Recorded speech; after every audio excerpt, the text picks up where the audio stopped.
opportunity to do some Q&A with our SEAM team. So I am going to turn it over, if we're all ready over there, to turn it over to Ed to do a quick welcome, and we'll get some questions. How this is going to work: if you have a question, raise your hand.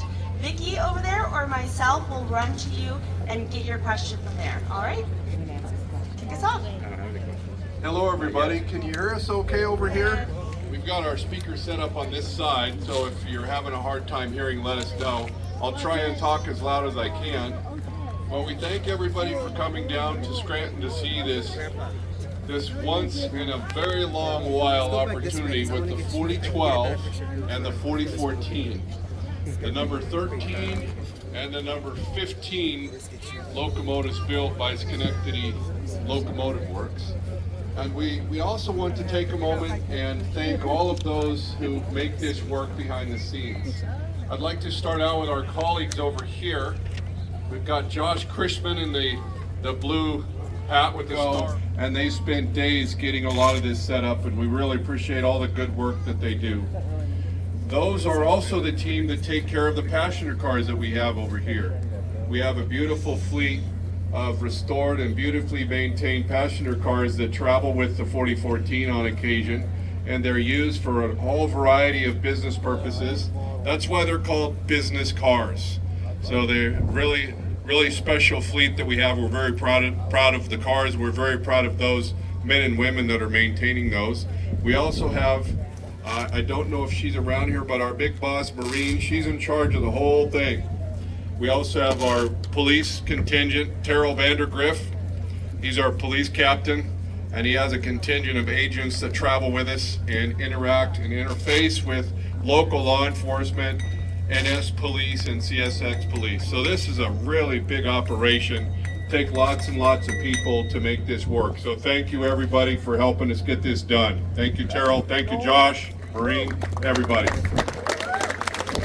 I'd like to ask you all a question. So what's the number one thing that we talk about in the very number one purpose when we're out looking at the big boy? What is that? 25 feet back, but there's a singular word that we're looking for. Safety! Safety, that's right.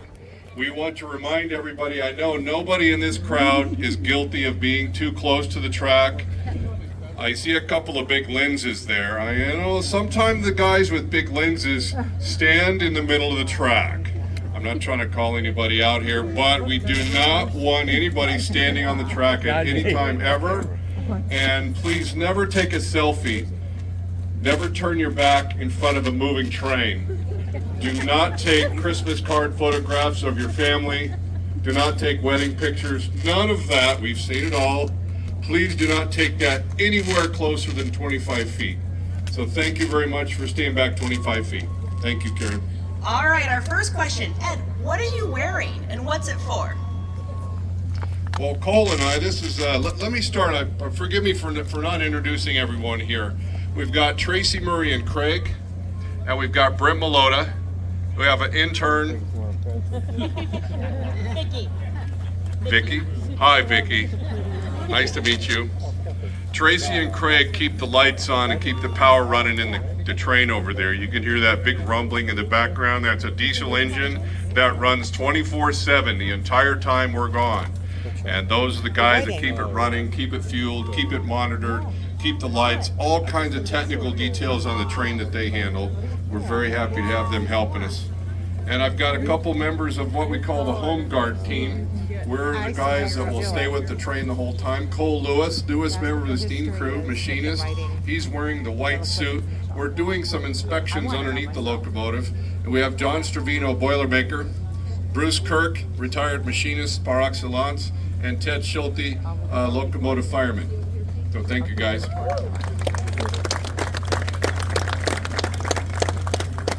All right, we have a question over here. I was curious, how long is your work day? What time do you start in the morning, and what time do you knock off at night? Well, it depends on what we do. Generally, we try to plan our operational workday to fit within an 8 to 9, maybe 10-hour window. Steaming the locomotive is usually about 3 hours prior to departure, sometimes a little bit longer. So if we leave at 9 a.m., we're on duty at 6 a.m., those responsible for getting the locomotive ready. And the work is done when it's done. We've got to take water every night, connect to a fire hydrant, soften the water, do various things, service the locomotive, inspect it. So it's pretty common that we have 12-hour days. Sometimes it's 14 or longer, but generally we really try to plan the operation so we can consistently not exceed 12 hours of out here grinding away in the sun. Thank you. Here we go, another one. What's the boiler pressure? Boiler pressure on the 4000s is 300 pounds per square inch. Okay, we've got a question over here about the wheels. How long does it take take for Big Boy to run out of coal and shovel it up and fill them back up with coal? Okay, so there's a question about what does it run on, and can you tell us a little bit of why maybe it doesn't run on coal anymore? Well, the big boys originally were designed and built to burn coal, and his question, if you didn't hear, he wanted to know how long could it run on a load of coal, and that was generally roughly 4 hours. The big boy was a great, powerful machine, but it would run out of coal and water. Wouldn't even make it to Laramie, Wyoming. For those familiar with that part of the country, Laramie is, a place called Harriman was only 30 miles up the hill, and they had coal and water. And most of the time, the big boys and all the other locomotives had to take coal and water. So you're looking at 4 hours, buddy. 4 hours, and they didn't shovel the coal. The locomotive was real big. It had a machine called a stoker, and that's what put the coal in the firebox. So here's our wheel question. How many wheels does the big boy have? Well, if you count how many wheels you have, you've got 4 up here, and you've got a first set of 8 drivers there, and you have a second set of 8 drivers there, and you have another set of 4 there. That's why they call it a 4-8-8-4. And then on the tender, we have 7 axles back there. So there's 14 on the tender, plus 4, plus 8, plus 8, plus 4. So it's got 19 axles overall and 135 feet. Pretty big, isn't it? A question over here, Ed. Where do you guys find a lot of the parts that go into keeping this thing running? Well, the common nuts and bolts, we order those special. They're heavy duty, a lot of times high tensile or a special type of bolt. We don't go to Home Depot or any Ace Hardware. There is some really good stuff available at Home Depot and local hardware stores, but all the various components that we buy, other than nuts and bolts and cotter pins, we'll fabricate ourselves. Can you tell us about the name Big Boy written up on chalk? I'm gonna let's let John answer that question. He likes to talk about Big Boy. It's a great question. When the locomotive was built, it was built not too far from here in Schenectady, New York. Yeah. The locomotive was built not too far from here in Schenectady, New York. It was built just before the Second World War started at the tail end of 1941. And when the first 4000 was rolling out, I guess legend has it that a machinist or a worker there at the plant at Alco went up there and chalked the name Big Boy on the smoke box, and that's how the name became legend.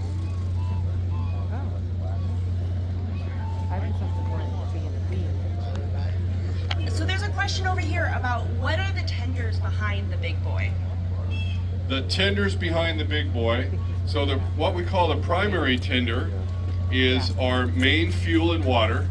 There's 6,000 gallons of fuel oil and 25,000 gallons of water, and each one of the 2 tenders back there each carry about 28,000 gallons of water. So we round it around 75,000 gallons of water and 6,000 gallons of fuel, and that'll take us, if we're careful about things, maybe 220 miles. If we have a diesel with us, 250 miles. All right, we have a question over here. When was it converted from coal to oil? When we completed the restoration in 2019, we converted it at that time. It was pretty simple. A lot of people, I think it's easy to think that that's a complicated process. It's really not. Oil to coal or coal to oil was a pretty common transfer from one to the other. It was pretty common in the days of railroading. So it was pretty simple conversion, really. Good question. We've got one down here. How tall is it? How tall is the big boy? The big boy is 16 feet 6 inches. 16 feet 6 inches tall.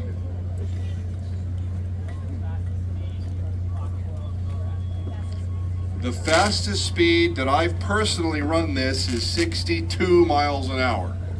6'2". We did that down in Texas. Everything's big in Texas. All right, who's got more questions? How long did it take from what?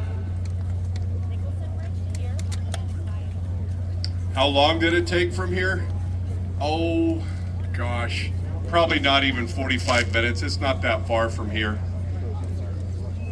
Her question was, how long did it take to get from the Nicholson Viaduct to here? Hey Ed, as we're going around, can you talk to us a little bit more about the challenge of planning the whole tour? How long did it take in the planning process and what that kind of looked like? The question was about planning and what kind of limitations we have with weight and clearances. There's really not that many limitations. The railroad network in the United States is very consistently robust and heavy duty. And that's pretty true throughout the generations. Railroading by its very nature is heavy.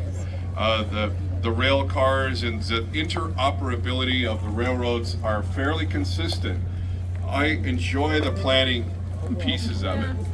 When I started this job, I used to hate to drive. I did not like to take road trips. I just didn't like that. Now I love it. So it's nothing for me. I'll get into an automobile, a rental car if I need one, fly someplace. I've flown 8 times and driven probably 15,000 miles in a rental car, literally 15,000 miles, planning the trip. We had several other considerations that we had on the table. So I've been a lot of the Norfolk Southern already. Originally, we had visions of coming out of New Orleans, working through Birmingham and Atlanta, coming up through DC. I've been through Baltimore, Philadelphia, and all this entire route. I've been here a few times. So everywhere we take the locomotive, I go physically look at it.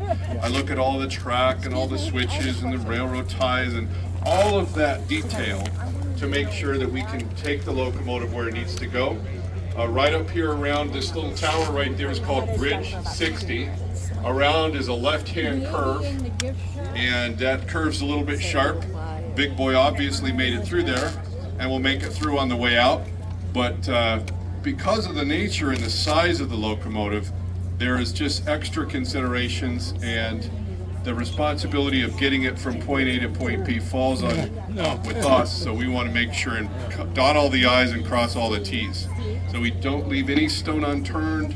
We look at every little thing. I've had opportunities to operate locomotives on the CSX, Reading and Northern, and NS, just so I could physically get a lay of the land. High rail, that's the little truck that runs along the rails. I've high railed a few sections of track, but mostly just drive there, get out, walk and look at something, zoom in on Google Earth. It's a really complex, lengthy process. It's taken us, we began planning in November, and I got right to work looking at Google Earth and began pulling in resources to figure out where we're going to go and how we're going to get there. It's really one of the more enjoyable aspects of what I do, because of the stress that is on you if you don't know things for fact. I have to know absolutely we're going to be able to go from one place to another. And to your point, there's a few little tight spots here and there. There's bridges that are older, that when they were built were nice and robust. They gradually will be either rebuilt or replaced. And so with that, the weight of the locomotive puts additional pressure on the bridge, therefore we slow down. And sometimes that's why it takes us a long time to get to point A to point B.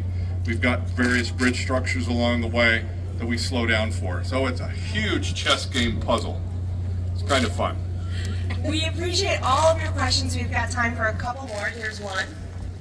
Ed, at times in videos we might have seen 4014 run with elephant ears on. Okay, was that just not put on for this trip because of fitment and tunnels? His question was, they're commonly referred to as elephant ears. Some people call them smoke wings. And they're big, large plates that fit up just on the side of the smoke box here. And the nature of the locomotive, I don't know if you can see it from here, you can. So the front part of the locomotive, the running board, which is the little walkway you see there, is tapered. Well, the smoke wings, those steel plates, mount on that tapered area. So when you're looking at the smoke wing, it actually visually obstructs your view from the cab. They put smoke wings on only one locomotive, the 4019, as an experiment. They learned that they weren't needed, so there wasn't a real necessity to have them on there. Therefore, between that and the fact that they do obstruct your view somewhat, they took them off. We put them on for one trip only. It was kind of a one and done fun thing for us to do. So this locomotive would go down in history as the second 4000 class with elephant ears. That's another name for those things. Sorry. I just want Long to answer, right here. All right, we've got one question down here, I got a and flight then I to have catch in one about an last hour. finish us up. How long did it take to build the big boy? How long did it take to build the big boy? Well, when these were being mass produced on an assembly line, an American locomotive company in Schenectady, New York, a fabulous big industrial complex that was not only building these, but they were building American Sherman tanks. And they could put one of these things together in a matter of 3 weeks to 3 to 5 weeks to put one of these together. Pretty impressive work. Great industrial capacity. All right, again, thank you all for your questions, but we've got to let the team get back to work. So one last question. The big boy's going to be here for the next couple of weeks. What's going to happen while it's here? Well, we're going to start doing some work that's required by our legislative governing body, the FRA, and it's routine work for us, but with a steam locomotive, it just takes a long time to do that work. The locomotive right now, we steamed it up yesterday at 300 pounds and we were having a good time with everyone blowing the whistle. Now the locomotive has about 150 pounds of steam pressure on it. We're going to let it continue to cool off and that pressure will go to zero. It's going to take the next 5-6 days. And at that point, we're going to drain all the water out of it, wash it out really good, do all kinds of little maintenance on all the valves and all the little things. We'll inspect it, we'll look it over real good, lubricate some stuff real good, put it all back together, fill it with water, steam it up again before we head toward Philadelphia for July 4th. Awesome. Well, big round of applause for Ed and our steam team. Thank you. And on behalf of Union Pacific, Norfolk Southern National Park Service, we want to thank you all for coming out today. Enjoy yourself, stay safe, and save 25 feet back. Thank you. Thank you.